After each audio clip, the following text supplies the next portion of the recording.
Om Swastiastu. Perkenalkan, nama saya Kadek Septia Andi Risti dengan NIM 21105211044. Di sini saya akan menjelaskan mengenai rancangan acak kelompok pola faktorial.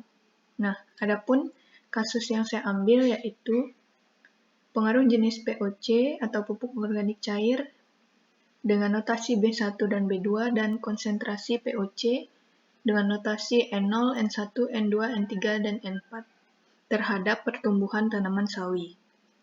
Nah, jadi di sini kita menggunakan RAK faktorial 2 kali 5 dan terdapat 3 kelompok.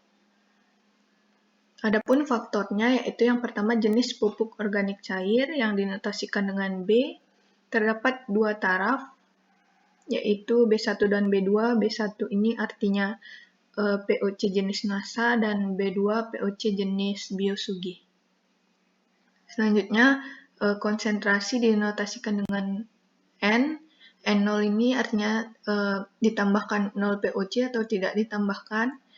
N1 ini artinya ditambahkan 1 mili POC, N2 2 mili, N3 3 mili, dan N4 4 mili. Nah, di sini saya sudah menyantumkan data terkait pertumbuhan tanaman sawi. Pada interaksi antara dua perlakuan, terdapat data pada tabel ini. Nah, B1N0 ini merupakan interaksi antara jenis pupuk B1 yang diberikan N0 atau 0 konsentrasi. Maka didapatkan hasil seperti ini pada kelompok pertama, dan kelompok kedua, dan kelompok ketiga. Begitupun seterusnya hingga B2N4. Selanjutnya, kita jumlahkan baris maupun kolom dengan rumus sum. Sum kemudian diblok pada kelompoknya. Selanjutnya, kita juga mencari rata dengan rumus average, kemudian diblok dari kelompok 1 hingga ketiga. Setelah didapatkan jumlah dan rata, didapatkan pun jumlah keseluruhan. Ini merupakan jumlah dari keseluruhan kelompok dan interaksi. Selanjutnya ada pun rata keseluruhan yaitu 14,2. Setelah itu kita tentukan faktor koreksi. Faktor koreksi ini akan digunakan untuk membuat analisis keragaman dengan dicari dengan rumus yaitu jumlah seluruh data dikuadratkan, kemudian dibagi dengan banyaknya interaksi yaitu 10 dikali kelompok yaitu 3. Setelah didapatkan hasilnya yaitu ini, kemudian lanjut ke tahap berikutnya. Tahap berikutnya yaitu untuk keperluan data analisis maka kita perlu membuat tabel 2 arah. Di sini sudah membuat tabel 2 arah. Nah, pada kolom pertama ini merupakan interaksi antara B1 dan N0. B1 dan N0 pada kelompok pertama, B1 dan N0 pada kelompok kedua, B1 dan N0 pada kelompok ketiga. Kemudian, setelah dimasukkan data ini, kita cari jumlahnya juga. Jumlahnya ini sama dengan mencari jumlah seperti biasa, yaitu dengan menggunakan rumus sum.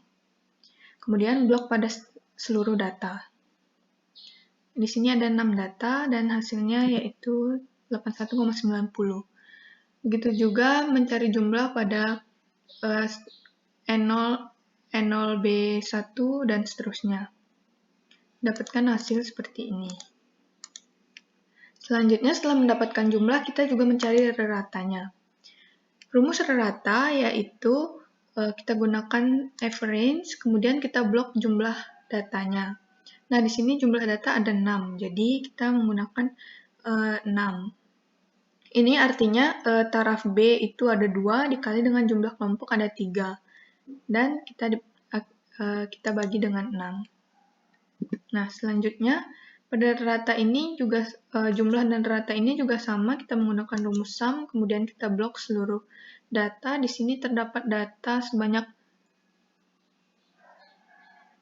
3, 6, 9, 10, 11, 12, 13, 14, 15, 16, 15. Nah, Jadi kita bagi dengan 15. Di sini kita bagi dengan 15 jumlah data.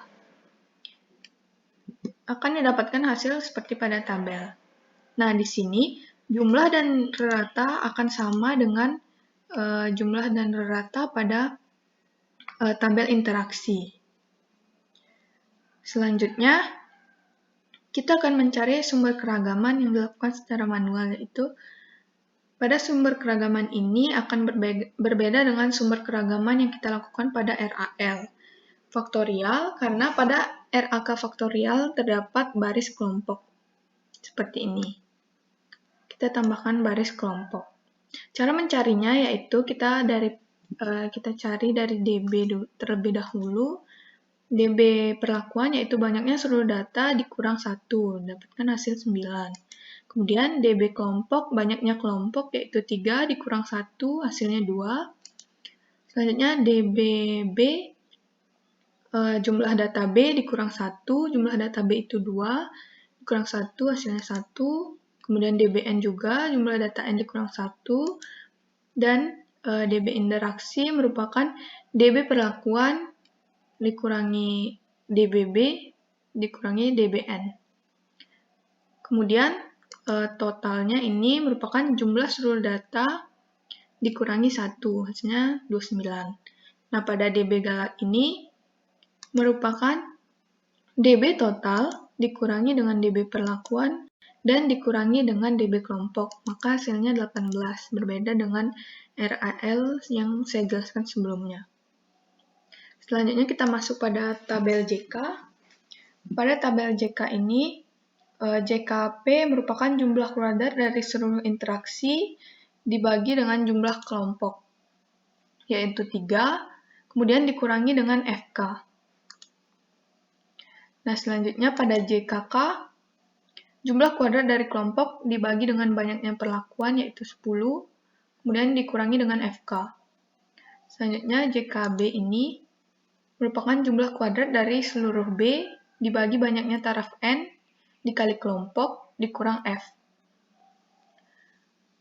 Di sini selanjutnya JKN, jumlah kuadrat dari seluruh nilai N dibagi banyaknya taraf B dikali kelompok, yaitu 2 kali 3 sama dengan 6, dikurangi FK. Selanjutnya JK interaksi ini merupakan JKP dikurangi JKB dikurangi JKN. Kemudian pada JK total sama dengan jumlah kuadrat dari data kelompok dikurangi FK.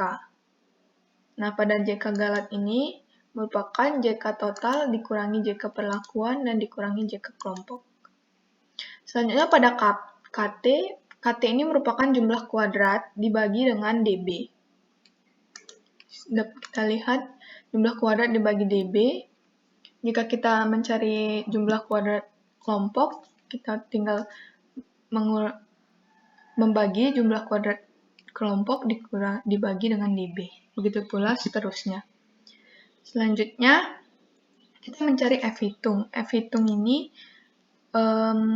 merupakan KT dibagi dengan galat. Kita bisa melihat rumusnya, yaitu KT dibagi dengan galat. Begitu pula F-hitung kelompok merupakan F-hitung KT kelompok dibagi dengan galat kelompok. Dibagi dengan galat. Nah, setelah mendapat F-hitung, kita menentukan F-tabelnya. F-tabel dapat dicari dengan rumus seperti biasa, yaitu F inverse 0,05, kemudian DB perlakuan dan juga DB galat. Untuk F-tabel kelompok dapat dicari dengan F inverse 0,05, DB kelompok, kemudian DB galat. Begitu juga seterusnya hingga F-tabel interaksi. Baik, setelah mencari F-tabel, didapatkan data seperti ini seluruhnya. Dapat dilihat ternyata perlakuan berpengaruh nyata terhadap pertumbuhan sawi. Nah, karena berpengaruh nyata, kita perlu mencari uji beda untuk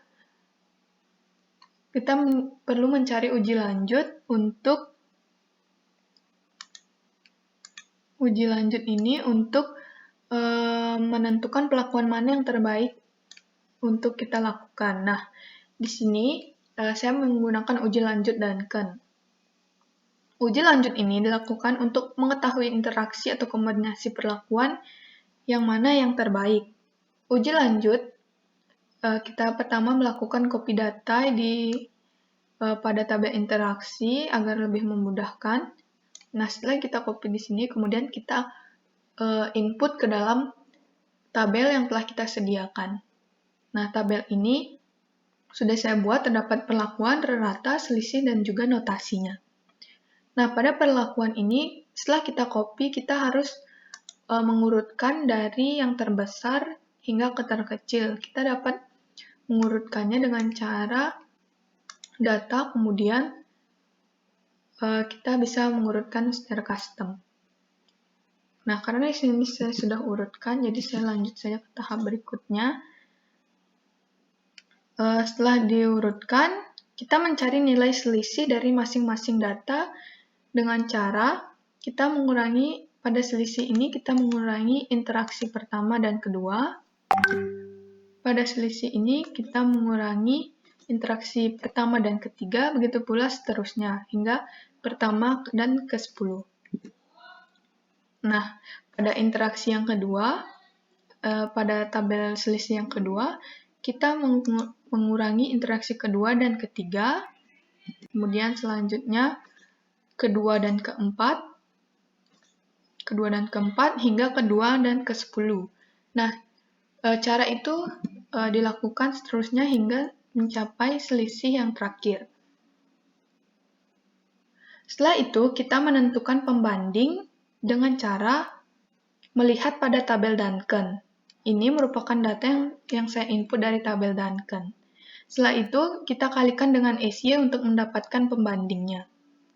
Nah, SY ini juga kita dapatkan dengan cara jumlah kuadrat pada KT galat.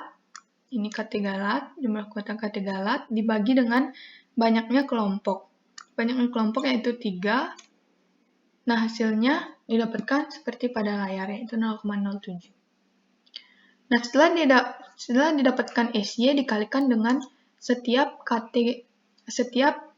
nilai yang ada pada tabel Duncan, maka didapatkan pembanding pertama sebesar ini, kedua, ketiga, keempat, kelima, keenam, ke-7, ke-8, dan ke-9.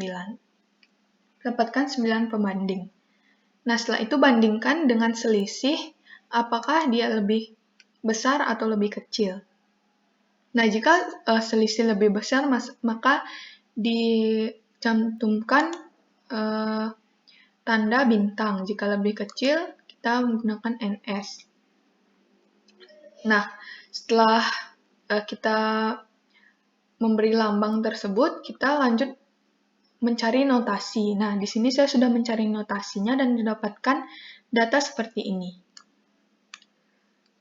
Setelah mencari semua data ini, kita dapat menyimpulkan bahwa rekomendasi perlakuan interaksi yang tepat yaitu dengan menggunakan POC jenis NASA B1 dengan konsentrasi POC sebesar 2 mili yaitu N2.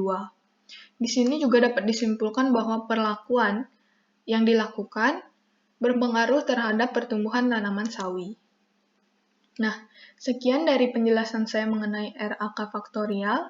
Jika ada kesalahan, mohon dimaafkan. Om Santi Santi Santi Om.